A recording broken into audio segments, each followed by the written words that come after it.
You treat prayer as a request sent outward. You speak, then wait.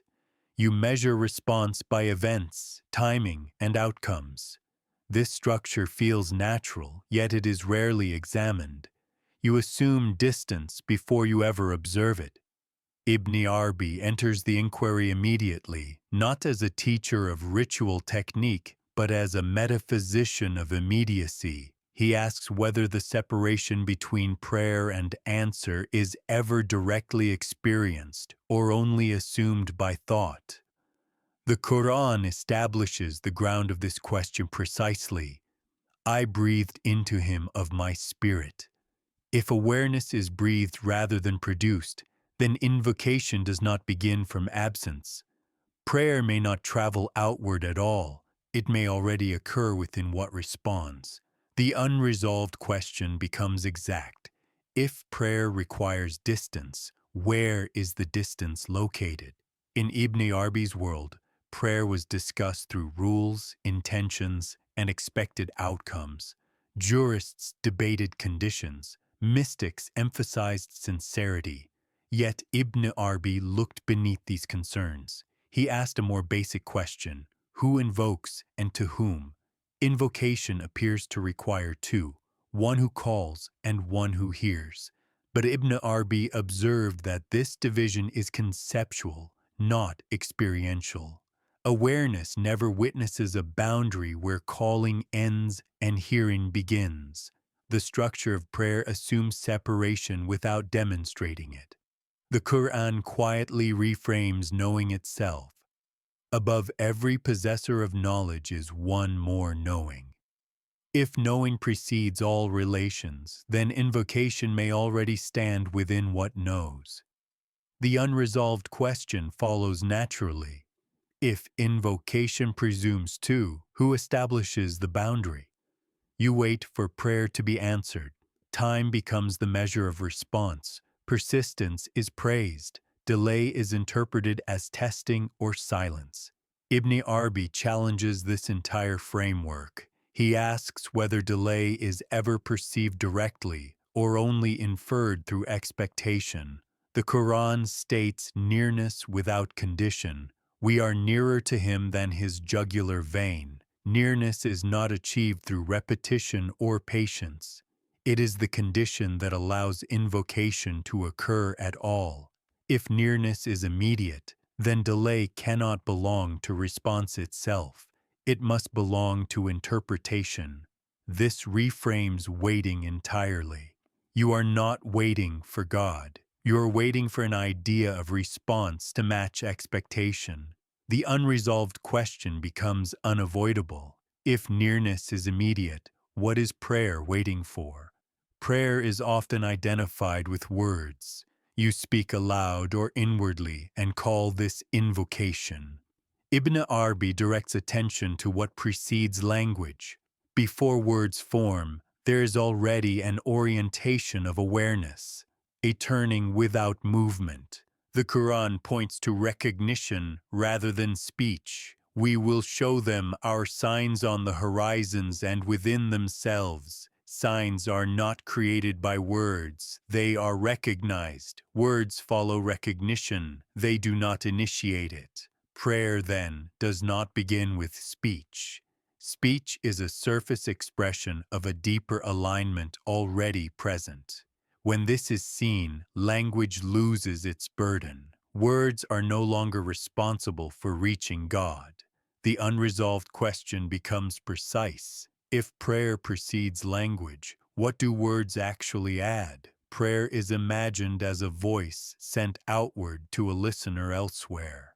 Ibn Arabi reverses this image completely. He observes that the ability to call already includes the ability to hear. Invocation does not move from one place to another. The Quran states this unity without sequence. He is the first and the last. The source of the call and the reception of the call are not two events. They are one occurrence seen through a divided assumption. The listener is not reached at the end of prayer. The listener is already present in the capacity to pray. When this is understood, direction collapses. Prayer no longer travels, it appears. The unresolved question becomes simple. If the listener is already present, where does the call go? Need feels like lack. You pray because something seems missing. Ibn Arabi reframes need entirely. He reads it not as deficiency, but as dependence revealing itself. The Quran states belonging before fulfillment. Indeed, we belong to God, and to Him we return. Return here is not future movement towards supply. It is recognition of dependence that was always the case. Need does not arise because something is absent. It arises because separation is assumed. When nearness is recognized, need is seen differently, not as a problem to be solved, but as a sign of connection already intact. The unresolved question becomes direct. If need arises within nearness, what is actually lacking? You identify as the one who prays. You locate invocation within a personal center that asks and hopes. Ibn Arabi questions this position. Does the praying self persist when separation dissolves? The Quran draws a clear boundary. Everything is perishing except his face. What perishes is not prayer itself. It is the identity that claims authorship over it. The sense of I prayed depends on distance. When that distance is questioned, the praying self loses its footing. Invocation remains, but without an owner. This does not negate prayer, it clarifies it. What dissolves is the claim of separation. The unresolved question remains quiet but exact. If the praying self fades, who remains to ask? Seeking continues as long as answers are imagined as external. Ibn Arabi does not instruct the end of prayer. He observes how invocation naturally comes to rest when its structure is understood. The Quran affirms uninterrupted disclosure. Every day he is upon a matter. Nothing needs to be persuaded into action. Disclosure does not wait for appeal. When invocation is recognized as already heard, effort subsides without command.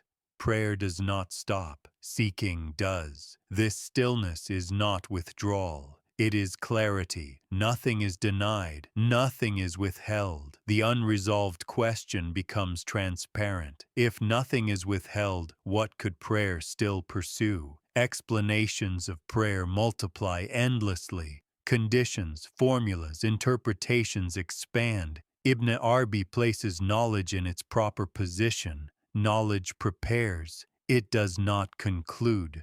The Quran restates the hierarchy of knowing. Above every possessor of knowledge is one more knowing. At a certain point, explanation no longer deepens recognition. The answer does not speak. It is known by being what knows. Prayer is answered not through information, but through identity between invocation and awareness itself. When this is seen, silence is not absence, it is sufficiency. The unresolved question becomes exact. When explanation ends, what continues to answer? Prayer is not a request awaiting fulfillment. It is reality recognizing itself under the form of need. Ibn Arabi's insight is precise and unsentimental.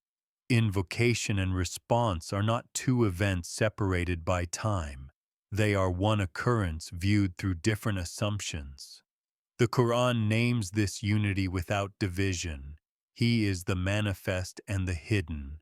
What appears as calling is manifestation. What appears as response is hidden recognition. When this is understood, prayer no longer waits. It does not measure outcomes. It reveals what was already the case. Nothing is corrected. Nothing is added. The unresolved question becomes unavoidable. If prayer is already answered, what was ever unanswered? Nothing remains to be asked.